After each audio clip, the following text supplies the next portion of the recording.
একটা অভিযোগ, আর সেই অভিযোগ ঘিরেই এখন দেশ জুড়ে শুরু হয়েছে নতুন বিতর্ক। প্রশ্ন একটাই, ককরোচ জনতা পার্টি বা সিজেপির প্রতিষ্ঠাতা অভিজিৎ দীপকে আমেরিকায় পড়তে গেলেন কিভাবে? এত টাকা এলো কোথা থেকে? তার বাবা তো ছিলেন মহারাষ্ট্র সরকারের একজন জুনিয়র ইঞ্জিনিয়ার, তাহলে বিদেশে পড়াশোনার খরচ কে দিল? আর এই প্রশ্ন তুলেই এবার এক আরটিআই কর্মী পৌঁছে গিয়েছেন একসঙ্গে তিনটে সরকারি সংস্থার কাছে। আজকের ভিডিওটা কিন্তু শেষ পর্যন্ত দেখবেন, কারণ এই ঘটনায় অভিযোগ আছে, আবার সেই অভিযোগের জবাবও আছে। একদিকে আরটিআই কর্মীর দাবি, অন্যদিকে অভিজিৎ দীপকে এবং তার পরিবারের ব্যাখ্যা। আমরা কারো পক্ষ নিচ্ছি না, কে কি বলছেন আর এই বিতর্কটা কোথা থেকে শুরু হলো সেটাই আপনাদের ক্যামেরার সামনে তুলে ধরব। গোটা ঘটনাটা শুরু হয়েছে গুজরাটের সুরাট থেকে। সেখানে থাকেন আরটিআই কর্মী অমিত তিওয়ারি। রবিবার 2রা আগস্ট তিনি একসঙ্গে 3 জায়গায় অভিযোগ করেছেন। শুধু একটা আবেদন নয়, তিনটে আলাদা সংস্থার কাছে। প্রথম অভিযোগ গিয়েছে মহারাষ্ট্র সরকারের কাছে, দ্বিতীয় অভিযোগ গিয়েছে নির্বাচন কমিশনের কাছে, আর তৃতীয় অভিযোগ গিয়েছে central board of indirect taxes and customs বা সিবিআইসির কাছে। কিন্তু এত জায়গায় অভিযোগ করার কারণটা কি? আসলে অমিত তিওয়ারির দাবি, অভিজিৎ দীপকের বাবা ভগবান রাও দীপকে ছিলেন এমআইডিসির একজন জুনিয়র ইঞ্জিনিয়ার, সরকারি চাকরি করতেন। তার প্রশ্ন, একজন সরকারি কর্মীর বেতনে কি সত্যিই আমেরিকায় উচ্চশিক্ষার খরচ চালানো সম্ভব? অমিত তিওয়ারির কথায়, যদি একজন জুনিয়র ইঞ্জিনিয়ারের মাসে প্রায় 60 থেকে 65 হাজার টাকা বেতন হয়ে থাকে, তাহলে ছেলে মেয়েদের বিদেশে পড়াশোনার মতো টাকা এলো কোথা থেকে? এই কারণেই তিনি মহারাষ্ট্র সরকারের কাছে তদন্তের দাবি তুলেছেন। তিনি চাইছেন ভগবান রাও দীপকের আয় ব্যয়ের হিসেব দেখা হোক। যদি কোনো অসঙ্গতি থাকে তাহলে আইন অনুযায়ী ব্যবস্থা নেওয়া হোক। এবার শুনে নিন অমিত তিওয়ারি ঠিক কি বলছেন, শুনুন। जैसे कि मैंने अलग अलग जगह पे शिकायत की है, जैसे कि सीजेपी के विरुद्ध में एक ईसीआई में कंप्लेन की है, और कपिल सिब्बल साहब ने जो 1 करोड़ का फंड दिया है उसके विरुद्ध में मैंने सीबीआईसी में शिकायत की है कि इस पे 18% जीएसटी वसूल किया जाए। तथा महाराष्ट्र सरकार में भी मैंने एक शिकायत की है कि जो शंकर भगवान दीपके जी जो थे वो जूनियर इंजीनियर के पोस्ट पर वहाँ पे एमआईडीसी में कार्यरत थे, तो अगर उनकी 60-65 हज़ार की सैलरी थी, उसमें अपने बच्चों को अमेरिका पढ़ाना, क्योंकि अमेरिका में 30 लाख से लेकर के 1 करोड़ तक का साल भर का खर्च आता है, तो इतना बड़ा खर्च कहाँ से निकला? क्योंकि आपकी अगर 60-65 हज़ार की पगार है, उसमें आप 30-35 लाख रुपए खर्च कर रहे हैं, तो वो चीज़ समझ में नहीं आती है। इसके विरुद्ध में हमने महाराष्ट्र सरकार में भी शिकायत की है कि इसकी जांच की जाए, अगर आय से अधिक संपत्ति का मामला है तो उस पर कड़ी कार्रवाई की जाए। जो सीजेपी पर क्या शिकायत की है और कपिल सिब्बल साहब पर क्या शिकायत? सीजेपी पे हमने ये शिकायत की है कि ये पहली बात तो सीजेपी जो है कॉकरोच जनता पार्टी, जो ये अपने आप को जनता पार्टी लिखते हैं, पार्टी के हिसाब से ये जिस तरह से बिहेव कर रहे हैं कि हम प्रोटेस्ट कर रहे हैं, हम प्रेस कॉन्फ्रेंस कर रहे हैं, एक राजनीतिक दल की तरफ बिहेव कर रहे हैं। तो जब अगर आप राजनीतिक दल की तरह बिहेव कर रहे हैं तो आप चंदा लेते हैं, और अगर नॉन रजिस्टर्ड पर्सन हैं और आप चंदा लेते हैं तो रिप्रेजेंटेटिव एक्ट 1951 के धारा 29A के तहत आपको पहली बात तो रजिस्टर्ड होना पड़ता है। आपका जो भी चंदा और बाकी चीज़ें हैं वो आपको ईसीआई को देना होता है। तो उसके विरुद्ध में हमने शिकायत की है कि ये रिप्रेजेंटेटिव एक्ट के हिसाब से ये रजिस्टर्ड नहीं है, और 1 करोड़ का फंड जो ये ले रहे हैं ये अवैध है। इसके विरुद्ध में शिकायत दर्ज की है, इसके विरुद्ध एक्शन लिया जाए, ईसीआई से हमारी ये निवेदन है। इसके अलावा हमने कपिल सिब्बल साहब ने जो 1 करोड़ रुपए का फंड दिया है, इसके विरुद्ध में भी हमने ये कंप्लेन किया है कि भाई आरसीएम में वकील फीस अगर देता है और दूसरे वकील को फीस देता है, तो एज ए जो वकील पे कर रहा है वो वकील एज ए क्लाइंट होता है, और वकील के ऊपर जीएसटी नहीं लगता है, लेकिन जो क्लाइंट होता है उसे बेयर करना होता है।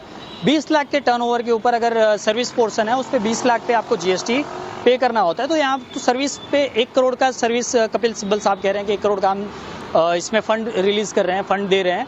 तो 1 करोड़ का जो फंड दे रहे हैं उसके विरुद्ध में हमने सीबीआईसी को भी लिखा है कि आरसीएम के तहत कपिल सिब्बल साहब से 1 करोड़ का जो फंड इन्होंने डोनेट किया है या जो फीस दी है, तो उसके ऊपर 1 करोड़ पे 18 लाख रुपए इनसे जीएसटी लिया जाए। शिकायत करने के पीछे की क्या वजह है? शिकायत करने के पीछे की वजह ये थी कि हमारे देश की जो सभ्यता है, हम कभी भी हमारे बुजुर्गों का बहुत मान सम्मान करते हैं। आप सीजेपी आंदोलन चला रहे थे, नीट का आंदोलन चला रहे थे, हम एकदम उससे समर्थन करते हैं, लेकिन ये जो आंदोलन के बीच में हमारे बुजुर्ग प्रधानमंत्री जी को गाली देना, उनकी माता के ऊपर, स्वर्गीय उनकी माता जी के ऊपर गाली देना, प्लस जो बाहर देशों के जितने राजनीतिक हैं संबंध हैं उन सभी से मतलब गलत बातें करना, ये सब चीज़ें बहुत आहत करती है और इसके विरुद्ध में हमने ये कंप्लेन की है कि ये चीज़ नहीं होनी चाहिए, ये गलत है। শুধু এখানেই থামেননি অমিত তিওয়ারি, তিনি নির্বাচন কমিশনের কাছেও আবেদন করেছেন। কেন? কারণ তার দাবি ককরোচ জনতা পার্টির অর্থের উৎসও খতিয়ে দেখা দরকার। সাম্প্রতিক সময়ে দলকে ঘিরে দেশজুড়ে আলোচনা বেড়েছে, বিশেষ করে নিট প্রশ্নপত্র ফাঁসের আন্দোলনের পর অভিজিৎ দীপকে জাতীয় স্তরে পরিচিত মুখ হয়ে ওঠেন। আর সেই সময়ই রাজ্যসভার সাংসদ এবং প্রবীণ আইনজীবী কপিল সিব্বল ঘোষণা করেন, আন্দোলনের সময় যাদের বিরুদ্ধে মামলা হয়েছে তাদের আইনি লড়াইয়ের জন্য 1 কোটি টাকার একটা লিগ্যাল ডিফেন্স ফান্ড তৈরি করা হবে। এই 1 কোটি টাকার ফান্ড নিয়েও প্রশ্ন তুলেছেন অমিত তিওয়ারি। তিনি সিবিআইসির কাছেও অভিযোগ করেছেন, তার দাবি এই ফান্ডের টাকা কোথা থেকে আসছে সেটাও দেখা দরকার। এমনকি তিনি এটাও বলেছেন, যদি নিয়ম অনুযায়ী জিএসটি প্রযোজ্য হয় তাহলে সেই বিষয়টিরও খতিয়ে দেখা উচিত।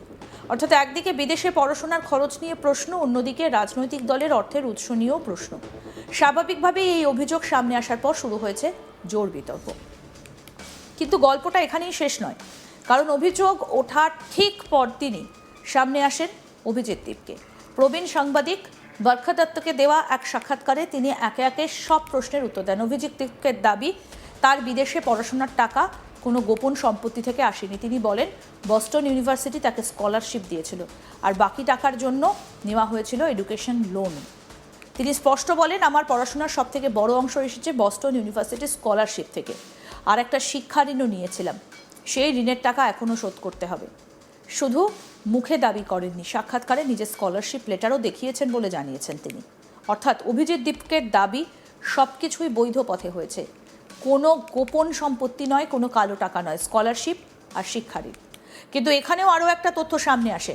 কয়েকদিন আগেই অভিজিৎ দীপকের বাবা ভগবান রাও দীপকেও একই রকম দাবি করেছিলেন। তিনি বলেছিলেন, ছেলে যখন আমেরিকায় পড়তে যেতে চায় তখন তিনি অবসরের মুখে, তবুও ছেলের স্বপ্ন ভাঙতে চাননি, তাই শিক্ষা ঋণ নিয়েছিলেন। সেই ঋণের টাকাতেই ছেলে বস্টন ইউনিভার্সিটির কলেজ অফ কমিউনিকেশনে পাবলিক রিলেশন নিয়ে পড়তে যায়।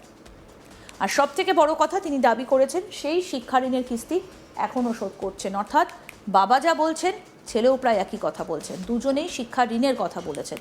আর অভিজিৎ দীপকে অতিরিক্তভাবে স্কলারশিপের কথাও জানাচ্ছেন।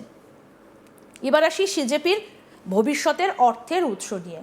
বরখা দত্তকে দেওয়া সাক্ষাৎকারে অভিজিৎ দীপকে বলেন, আগামী দিনে তাদের দল সাধারণ মানুষের কাছ থেকেই টাকা তুলবে, মানে ক্রাউড ফান্ডিং। তিনি বলেন, মানুষ চাইলে ছোট ছোট অঙ্কের টাকা দেবেন, আর পুরো হিসেব স্বচ্ছ রাখা হবে। এখানেই তিনি আরও একটা দাবি করেন। তিনি বলেন, নিট আন্দোলনের সময় তাদের পাশে দাঁড়িয়েছিলেন সাধারণ মানুষ। কেউ খাবার এনে দিয়েছেন, কেউ জল এনে দিয়েছেন, কেউ আবার নিজের পকেট থেকে সাহায্য করেছেন। এমনকি তিনি আরও দাবি করেন, দিল্লি পুলিশের কয়েকজন সদস্যও নাকি ব্যক্তিগতভাবে আন্দোলনের প্রতি সহানুভূতি দেখিয়েছিলেন।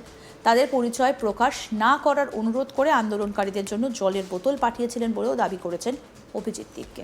তবে এই দাবির কোনো সরকারি নিশ্চিত তথ্য এখনও সামনে আসেনি। এদিকে বিতর্ক থামাতে মাঠে নেমেছেন সিজেপির মুখপাত্র বৈষ্ণবী গৌড়।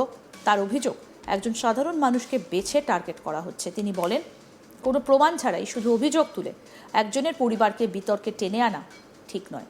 এখন সব থেকে বড় প্রশ্ন, এরপর কী হবে? মহারাষ্ট্রে সরকার কি তদন্ত শুরু করবে? নির্বাচন কমিশন কি সিজেপির অর্থের উৎস খতিয়ে দেখবে? সিবিআইসি কি 1 কোটি টাকার লিগ্যাল ফান্ড নিয়ে কোনো পদক্ষেপ করবে? এই মুহূর্তে প্রশ্নগুলোর কোনো উত্তর নেই, কারণ এখনও পর্যন্ত যা হয়েছে তা হলো অভিযোগ জমা পড়েছে। আরও আপডেট পেতে দেখতে থাকুন আজ তাক বাংলা, সাবস্ক্রাইব করুন।